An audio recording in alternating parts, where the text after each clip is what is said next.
Today's viewer's email has come in from an anonymous viewer, the subject of which was my 20-year Thailand dilemma. So, let's get into it. I've desperately been struggling the past 20 years to come to terms with decisions I have made during my stay in Thailand. I moved to the country at the age of 24 in 2002, a young and naive guy who landed a job at an international school as a teacher. I was fully qualified, so wasn't coming to be a poorly paid teacher.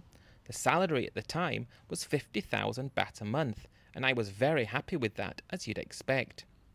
Thailand used to be so much cheaper and very affordable, and this amount of money went a long way. Like many people who arrive in Thailand, I was overwhelmed about just how amazing it was, a lot different to life back in Australia. I'd never seen anything like it, and I quickly decided that I wanted to spend the rest of my life in Thailand. I quickly got addicted to the bar scene, spending most of my nights around Nana, Pat Pong, and of course Soy Cowboy. In 2002, it wasn't anywhere near as common for younger people to be expats in Thailand, and while being able to go to places like this as a younger person felt like I was winning in life.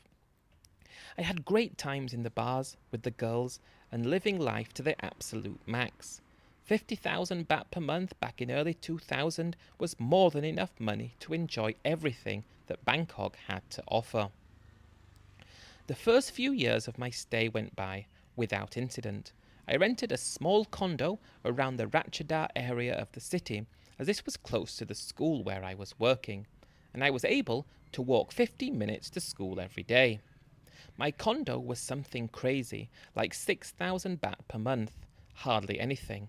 Electric and water took this to 8,000 baht, and everything else left was for me to spend. I didn't have internet in the room back then, and in a way, I miss those times greatly. In 2004, I walked into a bar in Nana Plaza, and my life changed forever. Standing behind the bar was an absolutely gorgeous 21-year-old Thai girl, and I immediately felt an urge to go and speak to her. I bought her a drink, nothing special really, and we talked for hours. I found myself really liking this girl, something that I know I definitely didn't want to do. Liking in one way is very different to liking in another, and it was definitely the latter that was taking place here. They said this thing shouldn't happen. You have to be careful. But anyway, this thing never happened to me before. I could like girls, spend a bit of time with them, and just go. But this felt so different. I'm not going to be sharing any names in this story because it's still ongoing, all these years later. But needless to say, the first night I just had to be with this girl.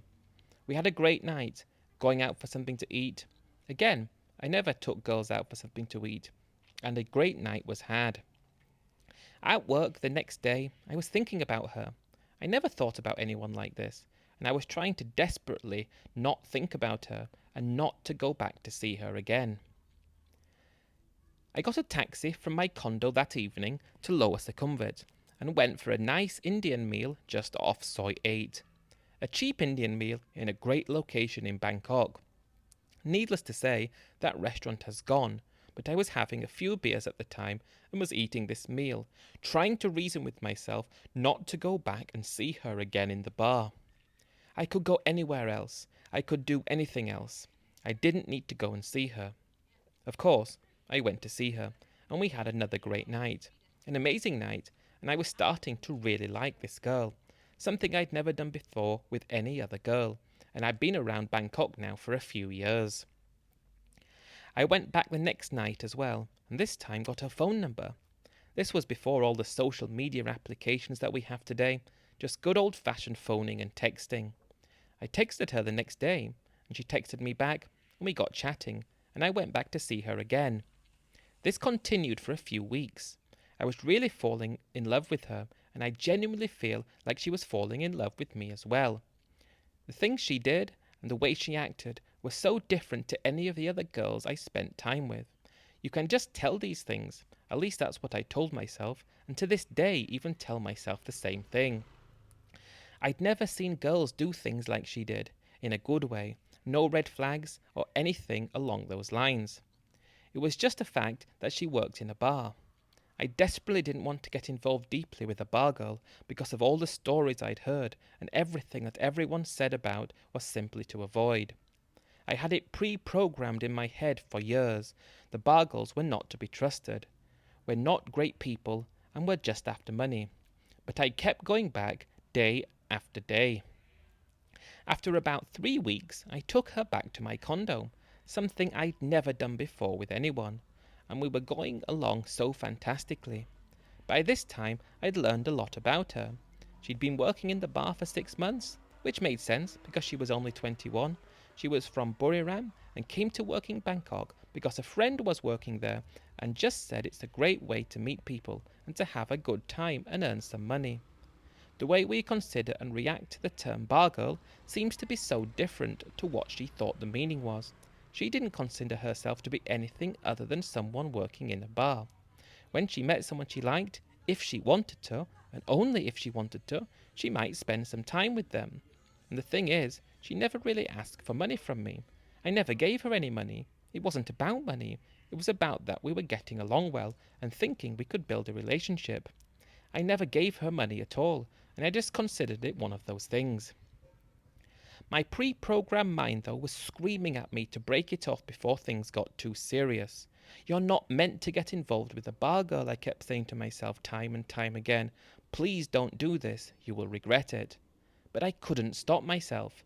She texted me sweet messages, called me in the middle of the night, and it genuinely felt like a serious two-sided relationship. There was nothing to tell me otherwise. I'd read into it and think, what did she do before I met? That's the thing. I'd always think, what did she do before we met?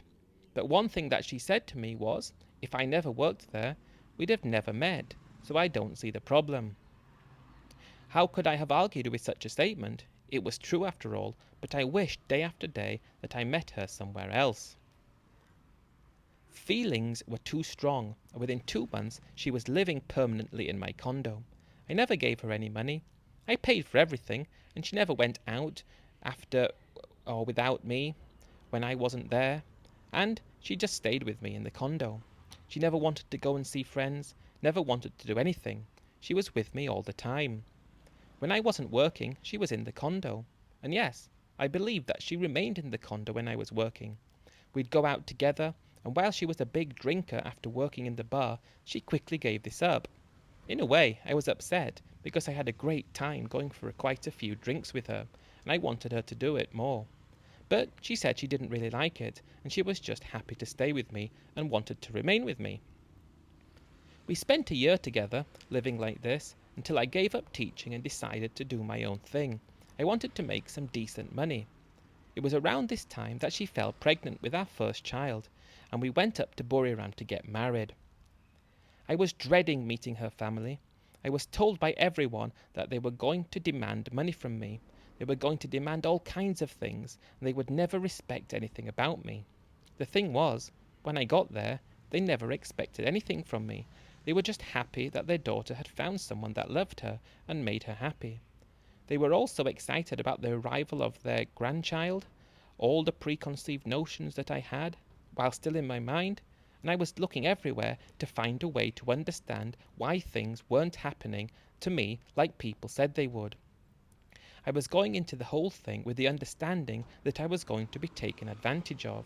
I was going to be used and eventually scammed and ripped off. But this couldn't have been further from the truth.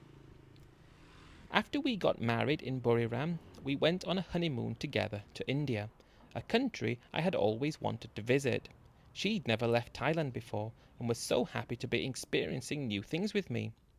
We also wanted to have a bit of a good time before the baby was born, and that's exactly what we did. I had the best time of my life in India, and I was so happy to be with my now wife, and she seemed so happy to be with me. But I still had the nagging doubts and feelings in my mind of what she did before we met. I couldn't shake it, and I hated myself for it, but feelings were feelings, and I continued to move ahead. A lot of time has passed and we're still together. Our relationship is going from strength to strength, and we have 3 wonderful children who I put through international school in Thailand. When my wife met me, I didn't really have much of anything, and she never demanded anything, not once. And I mean not once did she ever ask for any money for anything, for her family, or for anything. I might give her 100 baht to go and buy some cowman guy, and even then she would give me the change. She seemed to dote on me and love me for me. But I couldn't understand this. I struggled to deal with the understanding that she was a bar girl, therefore there must be something amiss somewhere. As more time went by and our relationship went from strength to strength, I thought about this at least once or twice a day. I'd married someone who worked in a bar, and this was something I desperately didn't want to do. Yet I didn't stop myself. I could have stopped myself, but I kept going with it. I felt morally inferior to the people I spent time with. I felt like I wasn't strong enough a person to be able to find what my dream was, which was in essence my wife without any past at all. It made me envy my grandparents who couldn't have existed in a day like this. It must have been so much better, finding someone who could have been just yours right from the start. But this was an unrealistic dream. Every single time we would have an argument about something, my mind would race, and I'd think, how can you be having this argument with me? You used to work in a bar. In my mind, the fact that she worked in a bar counted for everything. She wasn't allowed to have a problem with me as far as I was concerned, as she worked in a bar. She wasn't allowed to raise her voice as far as I was concerned, because she worked in a bar. Now, of course, we had our ups and downs over time, and that we spent together. But everything I blamed on the fact that she worked in a bar. I couldn't get over the fact. Did I have this perfect girl? Yes. But, in a way, did she try to scam me? No. Take anything from me? No. Or want anything from me at all, apart from to be able to provide for our family that we'd made together? Nothing. She didn't want anything. But she worked in a bar. I've spent countless days coming to terms with this understanding, and I've tried to rationalize my decisions on so many different levels. For example, in the days I used to say to myself when I was feeling rather down about the situation, what would you rather have? Someone who worked in a bar and who didn't have a child with someone else? Or someone who didn't work in a bar yet who did have a child with someone else? I kept going and referring to the fact that I would rather have someone who didn't have a child with someone else. So I looked at the guys saying how fantastic they were who hadn't married a bar girl yet married someone who had children with somebody else. How is that not worse on any level? This is something I would say to myself when I was feeling particularly sorry for myself. When I was angry, though, and you still always referred to other rationalizations which made the whole thing worse. Would you walk into a second-hand shop and buy second-hand underwear, no matter how many times it had been cleaned? Probably not. And that sent my mind racing with a sense of disgusting belief that myself. But that's one of those things. What are we going to do about it? I love my wife dearly and don't want to stay with anyone else. But every single time something happens, I always have to refer back to the fact about what she used to do, even though now it is 20 years ago. It seems to have defied my whole being and my whole existence, the fact that my wife used to be a bar girl. Perhaps I'm too self-conscious and care what other people say. Everything that we see online about bar girls, and your channel is no exception, paints them in such a negative light. But is this right? I've been with my wife so long now, and I've spent nearly half of her entire life together. Perhaps things worked out because our age gap is only 5 years. Does that make a difference? Perhaps she didn't even love me, but I think she does. And in her mind, what she did before led her to me. I don't know what she thinks. I do talk about it with her, but I haven't mentioned it for a few years now. But every time I brought it up when I was having a bad day or she did something that I didn't like, she always used to get so incredibly upset. She couldn't understand my fascination with what she used to do. It doesn't help that I love listening to stories about how things have gone wrong with relationships with bar girls. I spend a good half an hour a day trying to find all the stories I can. I'm addicted to them in a way, but when I say to myself, well, my wife is different, everyone would say, no, she's not. she was a bar girl. But how long do I have to be with her until I can just stop thinking about it? It's like I'm out of whack with reality. I have an amazing wife, 3 amazing children, and we have a great life together in Bangkok. I run a small business here that's been doing well recently and has been for the past 10 years. It's allowed us to have a nice house, which I have a lease on, 2 nice cars, and regular international holidays. Me and my wife go out together very often for nice meals and occasionally a few drinks. We know each other so well, love each other a lot, and there are no problems whatsoever with our relationship. The only thing wrong with it, as far as I can see, is my mind. I thought and considered about going to do some kind of therapy, but I've decided against it every time. I think listening to stories, talking with people, and everyone saying the exact same thing about what bar girls are like has completely put a shade on my otherwise perfect life with my wife. Caring about what the stereotype is has made me think that this must be something about my wife that makes her like this, but I'm yet to see it. I don't spend as much time thinking about it that I used to, but in the first 5 years it was constant anguish, and I valued myself a lot less than if I met my wife somewhere else. I didn't get it, and that's just been my life and my existence. Tonight, I'm taking my wife out for a meal, and I bet we'll have a great time, probably going for a few drinks afterwards. But I often find myself, when we're in the taxi, driving past any bars, immediately being sent back 20 years to what things were like before. It sends shivers down my spine thinking that my wife used to work in a place like this. It disgusts me in every way, but mainly I'm disgusted at myself for caring so much about it.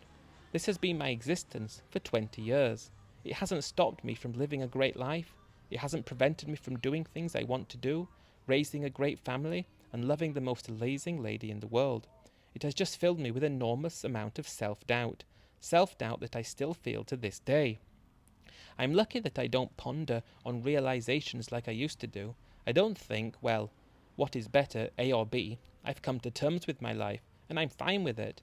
But if you could ask me one question, and one question alone, and that question was, give up all your worldly possessions, give up your nice house, your nice cars, all your savings, and all the possessions you hold dear, and in return you would have been your wife's one and only, would you say yes?